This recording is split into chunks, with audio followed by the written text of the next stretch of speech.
ओम जय साईनाथ, जय साईनाथ। आदिनंत तुम्हारा, तुम्हें श्रद्धा नमन हमारा। नमस्कार। ओम साई राम। साई श्रद्धा सबूरी चैनल से मैं आपकी होस्ट सोनाली आप सभी साई भक्तों का बहुत स्वागत करती हूँ। जो साई भक्त हमारे इस यूट्यूब चैनल को देख रहे हैं, मैं उनको रिक्वेस्ट करूंगी हमारे इस चैनल को सब्सक्राइब जरूर करें और हर एक नोटिफिकेशन आपके मोबाइल में जाए, आप हर एक वीडियो देखें और आपको कैसा लगा कमेंट करके जरूर बताइए। साई बाबा के कुछ उपदेश का लाइन आप सभी भक्तों के सामने बोलने जा रही हूँ। साई बाबा कहते हैं, त्याग। मनुष्य को हर वक्त त्याग में विश्वास करना चाहिए।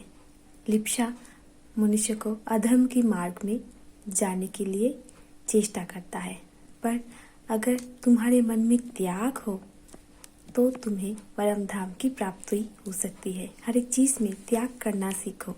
लोभ मोह माया से जितना भी तुम दूर जा सकोगे, उतना ही तुम परम धाम के प्राप्ति के मार्ग पर चल सकोगे। आज हमारे एक साई भक्त जिन्होंने अपने जीवन का एक्सपीरियंस हमारे इस साई श्रद्धा सबूरी चैनल के साथ शेयर किया है। मैं आप सभी भक्तों को अनुरोध करती हूँ, इस वीडियो को जरूर देखें। कैसा लगा कमेंट करके जरूर बताइए। ओम साई राम।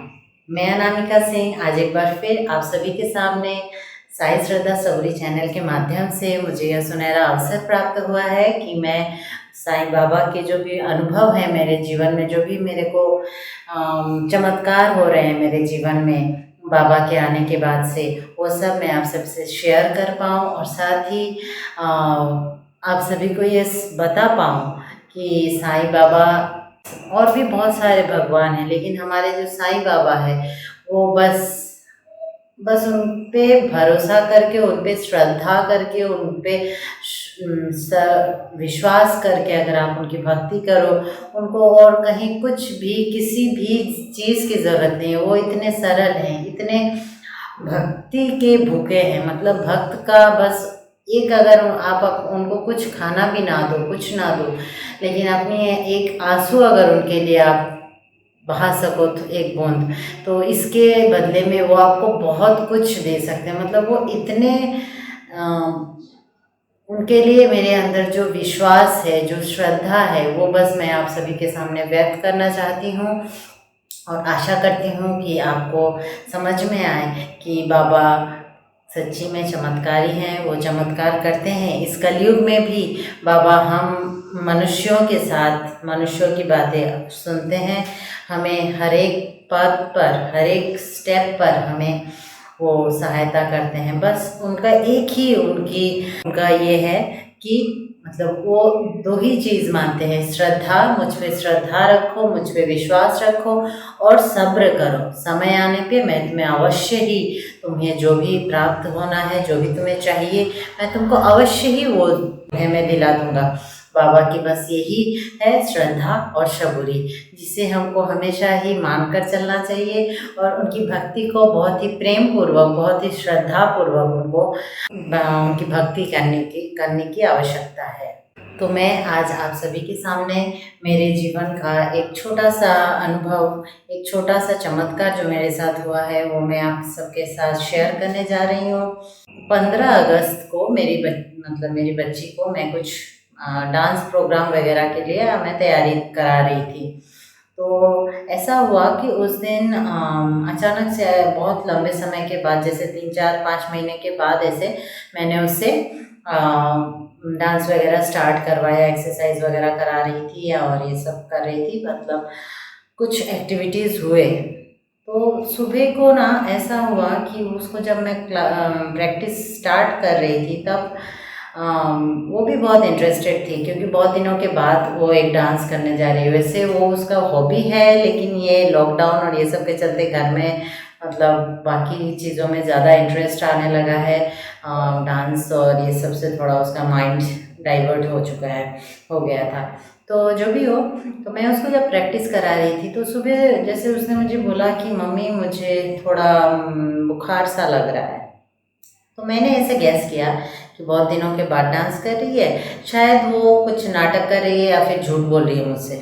ऐसा होता है, बच्चे ऐसा करते हैं हमेशा कि कहीं से कुछ मतलब बचने के लिए वो बोल रही है कि मुझे बुखार सा लग रहा है। तो मैंने उसकी बातों पे उतना ध्यान नहीं दिया। ऐसे में क्या हुआ उस दिन कि हमारे यहाँ एक बहुत ही बूढ़ी औरत, बहुत ही बूढ़ी औरत, वो अपने साथ भागवत गीता का किताब जो है, हमारे यहाँ जो भागवत गीता जो आती है वो किताब, वो बंगाली वर्शन था। मुझे बंगाली उतने अच्छे से पढ़ना नहीं आता है, इसीलिए वो मुझे नहीं दे पाई, लेकिन वो किसी और के लिए लेके आई थी वो किताब, भागवत गीता। वो किसी को दान करने वाली थी। तो वो हमारे यहाँ, हमारे घर में और भी परिवार हैं, तो उनमें से किसी को वो देने के लिए लाई थी। तो ऐसा हुआ, जिसके घर पे वो आई थी, वो औरत, बूढ़ी औरत, जहाँ पे भी वो आई थी, वो नहीं थी। वो जो भी लेडी हैं, जो भी दीदी थी, वो नहीं थी अपने घर पे। तो हम लोगों ने मना किया कि नहीं है, मैंने नहीं, किसी और ने मना किया कि नहीं है, ये वो नहीं है, आप बाद में आओ। लेकिन उनको ऐसा लग रहा था कि नहीं, मुझे आज ही देना है ये किताब, चाहे मैं किसी को भी दूँ, मुझे आज ही के दिन, जन्माष्टमी के दिन ही मुझे यह भागवत गीता का वो किताब दान करना है। उनको ऐसा लगा, तो वो ऐसे ही भाव लेके आई हुई थी। तो ऐसे में क्या हुआ, मैं अनजाने में ही बाहर गई कुछ काम के लिए, मतलब अपने घर से बाहर कुछ काम के लिए। तो मैंने देखा वहाँ पे 2-3 मतलब वो बातचीत चल रहे हैं कि उनसे मिलना है, जिनके लिए वो किताब लाई है उनसे मिलना है, वो घर पे नहीं है, ये सब बातचीत चल रही है। तो मुझे अभी तो ऐसा हो गया है ना कि ये सोशल डिस्टेंसिंग, किसी अनजाने को घर पे बुला के, वो बूढ़ा है क्या है, मतलब हम लोग नहीं कर पाते हैं। एक हमारे मतलब हमारे व्यवहार में बहुत बदलाव लाना पड़ रहा है हमें, ये कोरोना वायरस के चलते बहुत डर सा हो गया है ना। तो मैं बहुत सोच में पड़ गई। वो मुझे देख के बोल रही है कि क्या मैं तुम्हारे यहाँ थोड़ी देर के लिए बैठ के वेट कर सकती हूँ उनका।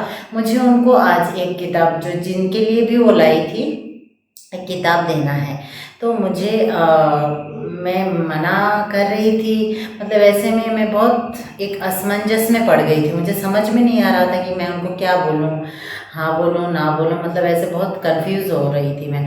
तो जो भी हो, शायद क्या बताऊँ, कहीं ना कहीं बाबा की मर्ज़ी थी। और ऊपर से इतने अच्छे दिनों में वो, तब उन्होंने मुझे ये नहीं बोला कि वो किताब वगैरह कुछ बातें नहीं हुई, मुझे पता नहीं था। तो मुझे लगा चलो इतनी बूढ़ी औरत आई है, बहुत चल के आई हुई है, कोई नहीं, तो मैं बुला लेती हूँ घर पे। वो घर पे आई, आने के बाद बहुत अच्छा लगा मुझे। मैं मेरे घर पे आने के बाद बैठने के बाद चाय वगैरह मैंने उनको दिया। और ऐसे में उन्होंने मुझसे पूछा कि तुम्हारे बच्चे और मतलब हाँ कौन कौन है घर पे, ये सब।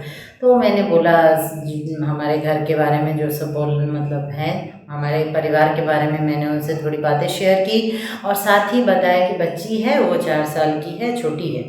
तो वो उसको देख के मतलब मैंने उसको पहले से ही अंदर के कमरे में रख के गई थी ताकि वो बाहर ना आए। लेकिन पता नहीं क्यों उनको देख के ना वो बाहर चली गई। और वैसे भी वो थोड़ा कोई आने से जैसे बातचीत वगैरह करने में वो उस तरीके की है, तो वो चली गई। और ऐसे में वो जो भी औरत थी, उनको मैंने सब कुछ सैनिटाइज वगैरह सब कुछ मैंने कराया। लेकिन फिर भी ना मुझे बहुत डर सा था कि क्या हो रहा है, या फिर कहीं कुछ गड़बड़ ना हो जाए, ऐसा एक डर सा लगा था। तो फिर क्या हुआ, वो जो भी औरत थी, बूढ़ी औरत जो थी, उन्होंने मेरी बच्ची को ना एकदम से पकड़ के उसको बहुत प्यार करने लगी। तो मुझे बहुत डर लगा, क्योंकि ऐसे कोरोना वायरस के सिचुएशन में एक अनजान व्यक्ति आके फिर मेरी बच्ची, ऊपर से वो बहुत एजेड भी थी, वो बहुत अच्छे से उसको पकड़ के उसको प्यार करने लगी। फिर उनके पास छोटे कृष्ण जो गोपाल आते हैं, गोपाल का जो वो है उन्होंने मुझे बताया। और गोपाल का अभिषेक का जो मतलब जो भी अभिषेक का पानी या जो है वो साथ में लेके आई थी। जिनके यहाँ आई थी किताब वगैरह देने, उनके लिए लेके आई थी। तो कहीं ना कहीं कुछ हुआ। मैंने उनको बोला मौसी जी आप एक काम कीजिए, आप इसको मत पिलाइए, आप इसको उसके माथे पे लगा दीजिए, ठीक है। मतलब मैं कुछ ऐसा लग रहा था, मतलब डर सा था ये कोरोना वायरस के चलते एक मेरे अंदर। तो फिर उन्होंने क्या, उनको शायद सुनाई भी कम देता है या कुछ ऐसा था, वो मेरी बच्ची को उन्होंने पिलाया। उन्होंने वो जो भी पानी था उन्होंने उसको पिलाया, और मैंने तो पहले ही नहीं पिया था, और उसको उन्होंने खुद से ही पिला दिया। मतलब कैसे कुछ हुआ मेरे को कुछ समझ में नहीं आ रहा था। मैं जैसे पूरा मेरा दिमाग काम नहीं कर रहा था, मैं ऐसा हो गई थी मैं थोड़ी देर के लिए। उसके बाद तो ठीक है हो गया। फिर उसके बाद ना खाना पीना वगैरह सब कुछ चला, और शाम से जब मैं उसको दोबारा डांस प्रैक्टिस करवाती, मुझे उस दिन बिल्कुल इंटरनेट का बहुत प्रॉब्लम हो रहा था, मेरे को नहीं मिल रहा था। मुझे बहुत प्रॉब्लम हो रहा था नेट के लिए, मैं बहुत तकलीफ, मतलब मुझे अच्छा नहीं लग रहा था, क्योंकि टाइम भी बहुत कम है। 15 तारीख को ये है प्रोग्राम का वीडियो हमको छोड़ना है, अभी तो सब घर पे ही करना पड़ रहा है, तो एटलीस्ट 14 को मुझे छोड़ देना पड़ेगा वीडियो, ऐसा कुछ था। तो सिर्फ 3 दिन बचे थे मेरे पास, तो ऐसे में मैं क्या कर सकती थी। मैं बहुत टेंशन में थी कि ऐसे क्यों हो रहा है। फिर अचानक से है ना, रात को 9 साढ़े 9 बजे मेरी बच्ची को बहुत बुखार आया, बहुत, मतलब मैं उसके बाद बहुत टेंशन में आ गई। मतलब मुझे ऐसा लग रहा था कि ये क्या हो रहा है, क्यों हो रहा है। आज वो औरत आई थी, उसने उसको ऐसे पकड़ा और मेरी बच्ची को ऐसे प्यार किया, ये क्या, ये सब के लिए या क्या पता नहीं। मैं बहुत बहुत बहुत टेंशन में आ गई थी। और जिनके यहाँ वो आई भी थी, मैंने उनसे भी पूछा ये कौन है, उसका घर कहाँ है, वो ठीक ठाक है क्या, उनके फैमिली में सब ठीक।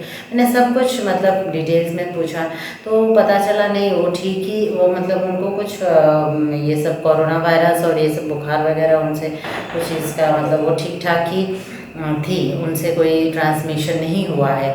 लेकिन फिर भी मुझे बहुत अंदर से डर लग रहा था। उस दिन शायद मैं रात भर बाबा को प्रे करती रही, और उसका बुखार बहुत ज़्यादा हो रहा था। तो मेरे पास दवाइयाँ हमेशा ही रहती है, तो मैंने थोड़ा सा आधा डोज, जो भी डोजेज था उसका पूरा मैंने नहीं दिया, क्योंकि डॉक्टर से कंसल्ट हमने नहीं किया हुआ था। तो इसीलिए मैंने आधा डोज 2.5 ml क्या जो भी बुखार का दवाई था वो मैंने उसको दिया। रात को देने के बाद हम लोग टेम्परेचर चेक कर रहे थे, हम लोग फिर ये कर रहे थे, मतलब बहुत बुखार बढ़ रहा था, 102 104 ऐसे जा रहा था। और मैं बहुत टेंशन में पूरी रात जैसे मैंने बाबा से एक ही चीज़ प्रे किया कि बस मेरी बच्ची को ठीक कर दो। पता नहीं क्या हुआ है। वो औरत आज ही के दिन आई, उन्होंने उसको पानी पिलाया, फिर उसको इतना प्यार किया एकदम से ऐसे पकड़ के, हाँ उसको बहुत अच्छे से मतलब टाइट हग की, ये सब। मतलब मैं बहुत टेंशन में आ गई थी कि क्यों आज बुखार आया उसको ऐसे। फिर क्या हुआ, मैं ऑलमोस्ट पूरी रात ही जगी थी उस दिन, बहुत टेंशन की वजह से। तो सुबह मैं जब उठी तब भी उसको बुखार था, लेकिन वो जब सो के उठी ना मेरी बच्ची, तो धीरे धीरे जैसे उसका टेम्परेचर कम रहा था। और फिर हमने गैस देखा कि वो पेट में उसको कुछ मतलब गैस्ट्रिक वगैरह के लिए बुखार आया था। तो तब जैसे मुझे ऐसा लगा कि ऐसा कभी नहीं होता। फिर हमने डॉक्टर से भी कंसल्ट किया नेक्स्ट डे मॉर्निंग को। डॉक्टर ने बोला अगर उसको 100 आता है टेम्परेचर तो आप दवाई खिलाओ, ये दवाई खिलाओ, जो मतलब जो भी दवाई खिलाना था उन्होंने पूरा डोसेज बता दिया। और साथ में ये भी बोला कि आप टेंशन मत लो, वायरल फीवर होगा 3 दिन तक, आप एकदम टेंशन मत लेना। तो हमने भी सोचा चलो, इससे पहले भी जब भी हुआ था तो हम ऐसे कंसल्ट करके डॉक्टर से हम दवाइयाँ ले लेते थे। और मतलब वायरल फीवर होने से लगभग 2-3 दिन लग ही जाते हैं ठीक होने में। तो उसी हिसाब से हम लोग प्लान कर रहे थे। लेकिन हमने बार बार उसका टेम्परेचर चेक किया नेक्स्ट डे मॉर्निंग को, जब वो सो के उठने के बाद से उसका 100 नहीं आ रहा था, नॉर्मल टेम्परेचर आ रहा था। 100 नहीं आ रहा था, बॉडी टेम्परेचर नॉर्मल था। और खाने पीने में भी लगभग उसका सब ठीक था पिछले दिन के मतलब चलते। वो नेक्स्ट डे जब सुबह को वो उठी वो लगभग ठीक थी, बस उसको थोड़ा वीकनेस था और कुछ नहीं। तो ऐसे में हम लोगों ने काढ़ा वगैरह बहुत कुछ ट्राई किया घर पे। ये जो मेरी बच्ची का बुखार आना, एक ही दिन में आधे डोज दवाई से उसका बुखार कम जाना, मतलब मैं क्या बताऊँ, शायद 12 घंटे भी नहीं हुए होंगे उसका बुखार पूरी तरह उतर जाना। और साथ में ये भी मैं आपको कैसे बताऊं कि 11 तारीख को मैं उसको डांस प्रोग्राम के लिए तैयार कर रही थी। 11 को वो नहीं कर पाई, इंटरनेट का प्रॉब्लम था। 12 को वो नहीं कर पाई और मुझे 14 तारीख तक किसी भी तरीके से वीडियो को छोड़ना था। तब उसने सिर्फ 13 तारीख को, मतलब वो 12 तारीख को इतने मतलब शाम तक वो पूरा फिट हो गई थी, वो ठीक ठाक थी, नॉर्मल थी, अच्छी थी। मतलब नेक्स्ट डे 11 को उसको बुखार आया, 12 को शाम तक वो पूरी मतलब 24 घंटे में वो लगभग 24 घंटे से भी कम में वो पूरी नॉर्मल हो गई थी। तो ऐसे में ये चमत्कार नहीं बोलूँ तो मैं इसको और क्या बोल सकती हूँ, आप बताइए। मतलब ये चमत्कार ही हो सकता है कि आधे डोज दवाई खा के एक बच्चे का, मतलब मैंने अब तक उसको बहुत बारी बुखार आया है, बहुत सारी परेशानियां हुई हैं, लेकिन ऐसा कभी नहीं हुआ है। मैं बहुत टेंशन में आ गई थी कि वो बूढ़ी औरत जो थी वो आई, उसने हग किया मेरे बच्चे को, पानी पिलाया, बहुत कुछ हुआ। मतलब ऐसे में मैं बहुत ज़्यादा टेंशन में आ गई थी, अगर कुछ गलत हो जाए तो मतलब मैं बहुत टेंशन में थी। तो ऐसे में एक ही दिन में 24 घंटे से भी कम में बच्ची पूरी नॉर्मल हो जाती है और साथ ही एक दिन में ही वो अपना डांस का जो भी उसका प्रोग्राम था वो पूरा कर लेती है। और हम 14 तारीख तक, 14 के दोपहर तक हम लोग सब वीडियोस वगैरह भी तैयार कर लेते हैं और छोड़ भी देते हैं। मतलब जहाँ भी उनको सेंड करना होता है हमको, मतलब प्रोग्राम के लिए हमने हमारे साई श्रद्धा सबूरी चैनल में जो इंडिपेंडेंस डे का प्रोग्राम आया था उसमें ही हमको सेंड करना था, तो हमने सेंड भी कर दिया था। तो वही मेरे को थोड़ा अजीब लगा कि इतने कम टाइम में बच्ची को बुखार आया, बुखार उतर भी गया, साथ में उसने डांस भी तैयार कर लिया। बाकी बच्चे कुछ कुछ लेट हुए थे लेकिन उसका टाइम पे डांस भी तैयार हो गया, सब कुछ हो रहा था। ये कैसे हो रहा था? कहीं ना कहीं मेरे बाबा का चमत्कार था ये, कहीं ना कहीं ये चमत्कार ही था, क्योंकि इससे पहले कभी भी एक दिन के अंदर उसका तबीयत ठीक नहीं हुआ है। मतलब मेरी बच्ची का मतलब मैं सोच ही नहीं सकती, ये मेरे दिमाग में ही नहीं आ रहा था कि वो नेक्स्ट डे तक वो ठीक हो जाएगी।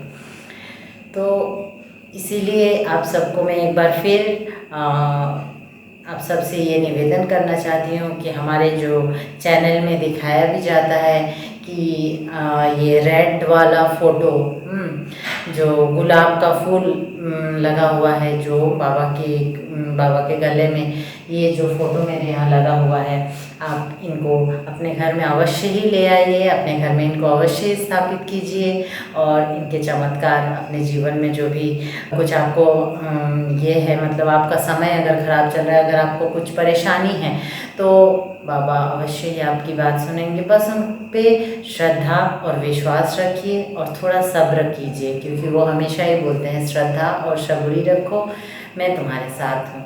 इसी के साथ ओम